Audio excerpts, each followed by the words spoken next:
ஒரு நிமிட கதை. கையில் குழந்தையை தூக்கிக் கொண்டு டாக்டரிடம் வந்திருந்தாள் அந்த பெண். கண்கள் சிவந்து வீங்கி இருந்தன. முகத்தில் அதீத களைப்பு.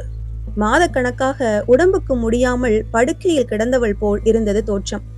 ஆனால் அந்த குழந்தை துடிதுடிப்பாக ஆட்டம் போட்டபடி இருந்தது. என்ன பிரச்சனை என்று டாக்டர் கேட்டதும் அந்த பெண்ணின் கண்களில் ஊற்றெடுத்தது கண்ணீர்.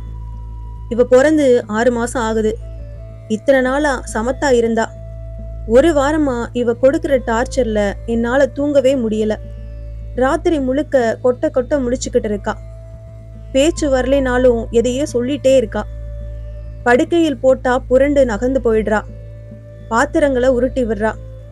ஏதாவது அடிபட்டுட்ட போகுதுன்னு பயந்து பயந்து இவளையே பார்த்துக்கிட்டு இருக்கேன். பகல்ல அவ நல்லா தூங்கிடுறா. ஆபீஸ் வேலை வீட்டு வேலைன்னு என்னால தூங்க முடியல என்று வேதனையோடு சொன்னாள் அவள். ஒன்னும் பிரச்சனை இல்ல, நான் ஒரு மருந்து எழுதி தர்றேன், நல்லா தூக்கம் வரும், 1 வாரம் கழிச்சு வந்து பாருங்க என்றார் டாக்டர்.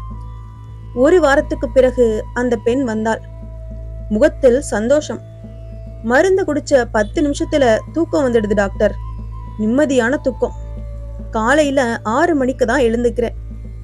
வேலையையும் சுறுசுறுப்பா பார்க்க முடியுது. இந்த மருந்த நான் தொடர்ந்து சாப்பிடலாமா என்றாள். டாக்டர் குழம்பினார். அப்ப குழந்தை யாருக்கு தெரியும்? அவளோட அப்பா தூங்கி 1 வாரம் ஆகுது. அது அவர் கவலை என்றாள். மருந்து எழுதியதே குழந்தைக்கு தான் என்பதை தெளிவாக சொல்லி இருக்க வேண்டும் என நினைத்து கொண்டார் டாக்டர். தெளிவற்ற அறிவுரைகள் தீர்வு தராது.